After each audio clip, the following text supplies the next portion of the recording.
प्रेम गली अत साखरी या में दो न समाए। मतलब तो ये जो थाना बरसाना है बिल्कुल उसके सामने से ये जो गली है जो सांकरी खोर के लिए गई है,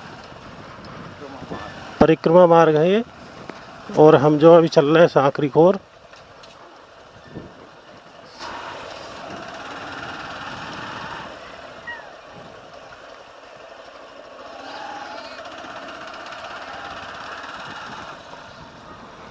शीतला माता प्राचीन मंदिर, कुछ जंगल सा है जो यानी कि पहाड़ी का ये हिस्सा है, ये जो ऊपर श्री राधा रानी जी का मंदिर जो है उसका।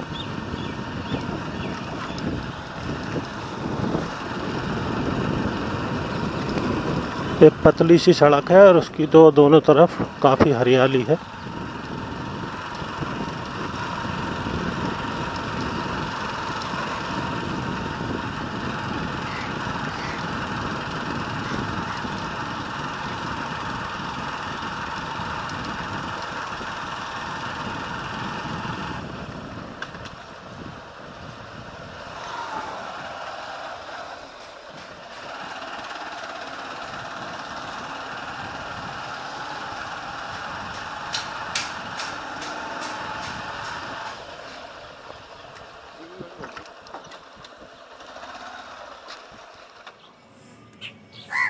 तो ये है सांकरी खोर। यहाँ जो ये रास्ता है इसमें एक ही आदमी निकल सकता है, यानी कि यहाँ पे एक ही गोपी निकलती थी पहले। तो श्री कृष्ण जी जो यहाँ पे मटकी फोड़ देते थे और यहाँ पे जो माखन लूट लेते थे, या इसे कह सकते हैं कि दान गली भी है ये शायद। और एक ही जो गोपी यहाँ पे निकलती थी तो उनसे माखन लूट लिया करते थे, माखन खाते थे और अपने जो सखा थे ग्वाल बाल थे उन सब में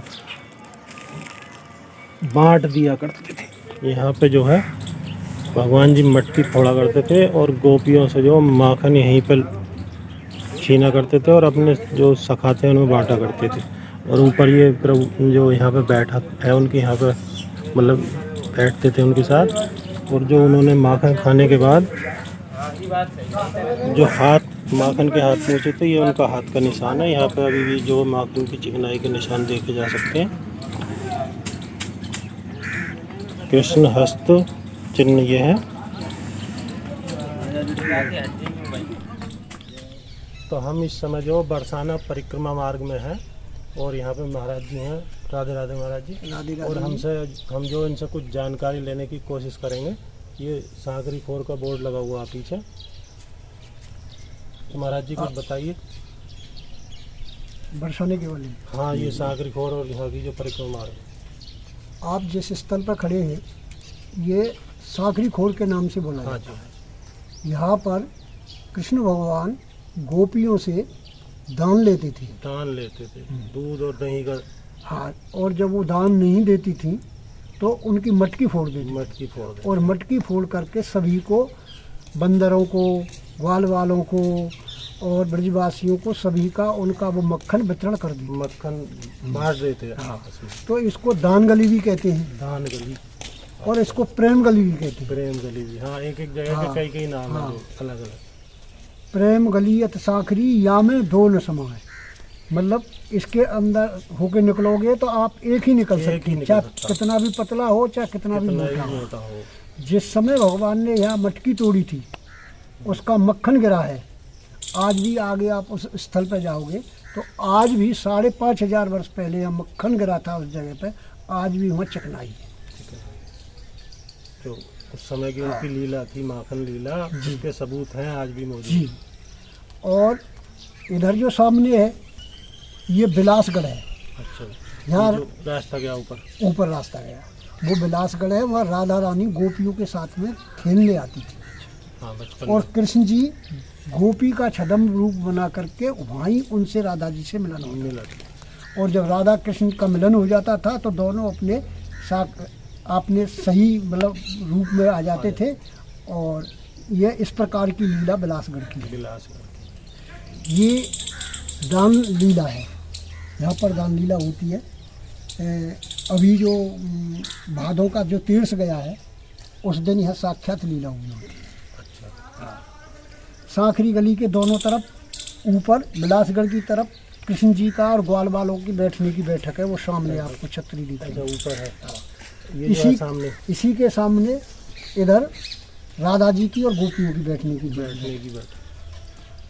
जो संत लोग भगवान की प्राप्ति कर चुके हैं और अध्यात्म में यह है कि राधा कृष्ण का प्रतिदिन आज भी यहाँ मिलन होता है।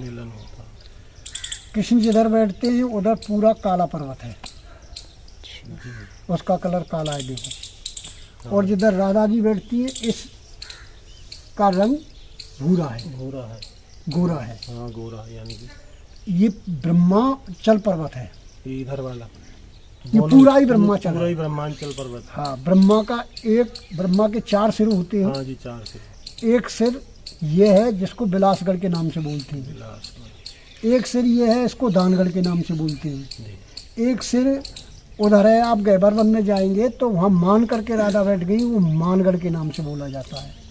और जहाँ राधा रानी का स्वयं मंदिर है वो वहाँ वृषभान जी का घर था, इसलिए उसको भानगढ़ कहते हैं।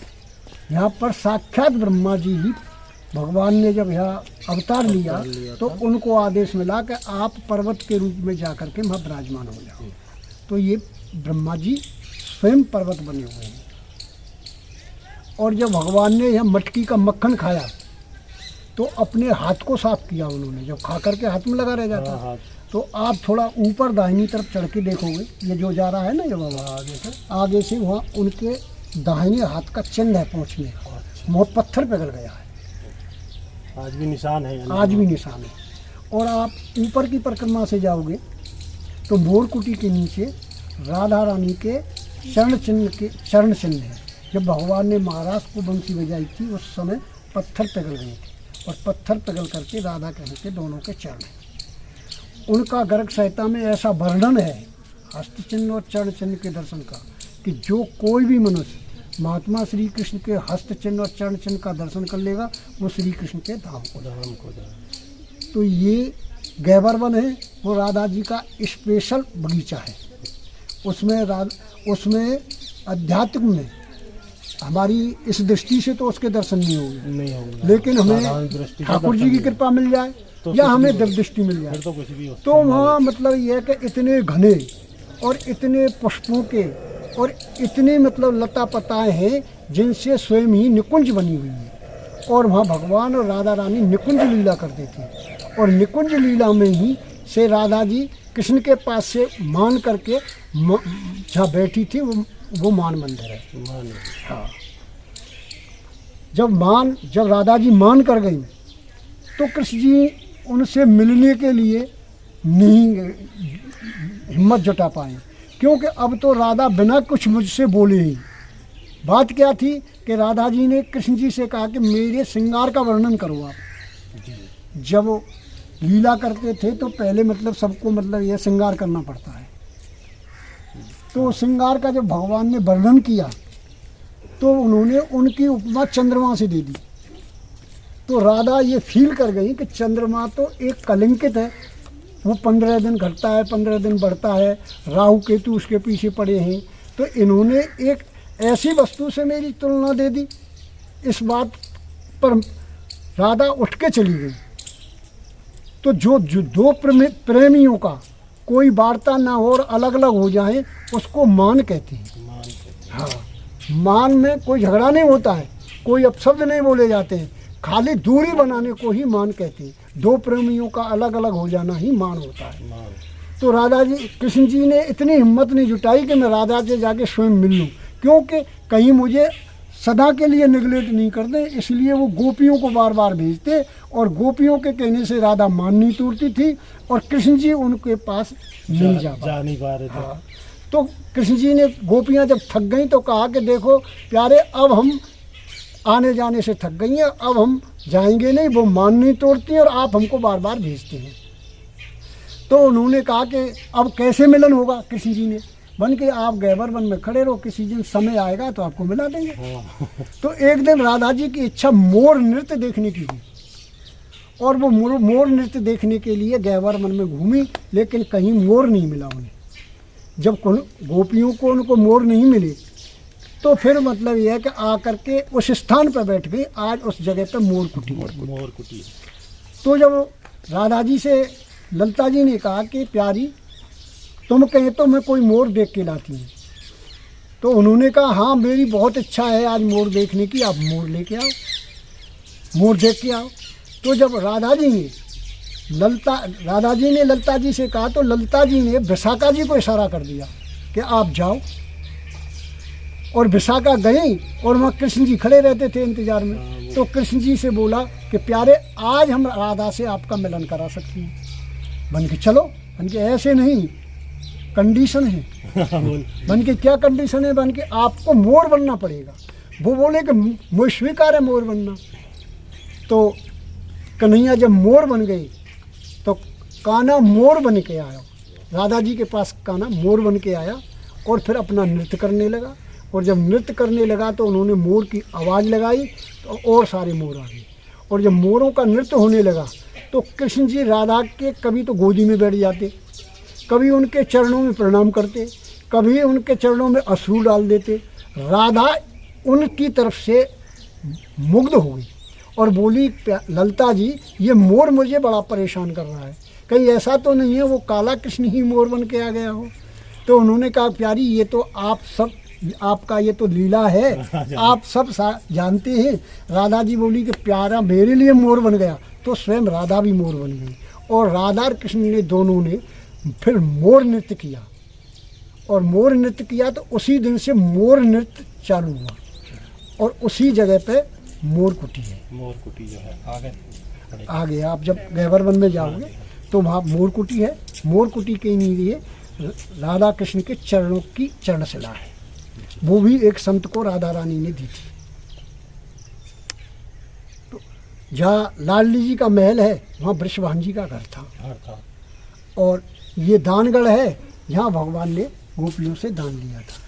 हाँ, यहाँ तो जो है कोटि कोटि में श्री राधा जी और श्री भगवान जी की जो ठाकुर जी की लीलाओं के क्षेत्र में वर्णन है ही जगह जगह। बिल्कुल वर्णन है। आप साक्षात देखो, पर्वत एक है लेकिन इधर गोरा है। हाँ, और इधर काला है। के जो बीच में आप जैसे आप आए थे तो वहाँ शीतला मंदिर है। हाँ है, जो राधा रानी के कुल देवी थी शीतला। अच्छा, शीतला कुल देवी थी। अपनी माता जी के साथ राधा जी देवी पूजन के लिए वहीं पे आती थी शीतला देवी। उससे थोड़ा आप आगे आएंगे तो दो वृक्ष हैं, ओरिजिनल हैं वो वृक्ष। एक वृक्ष जो मतलब दाहिनी तरफ है वो श्याम वर्ण है और बाईं तरफ है वो गौर वर्ण है।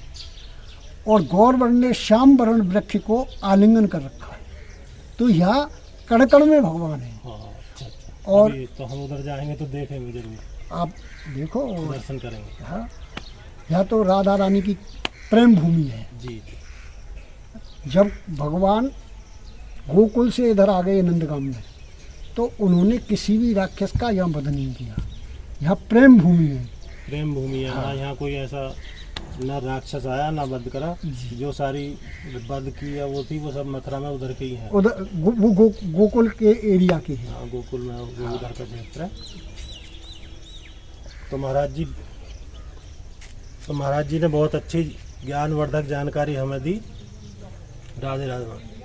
तो अभी हम जो आगे चलेंगे थोड़ा सा ये सांकरी खोर है वहाँ भी चलेंगे और ऊपर जो उनकी बैठक है वहाँ पे भी चलेंगे। बिलासगढ़ में और मानगढ़ में आगे जैसे जैसे चलेंगे वैसे वैसे आप दिखाते रहेंगे।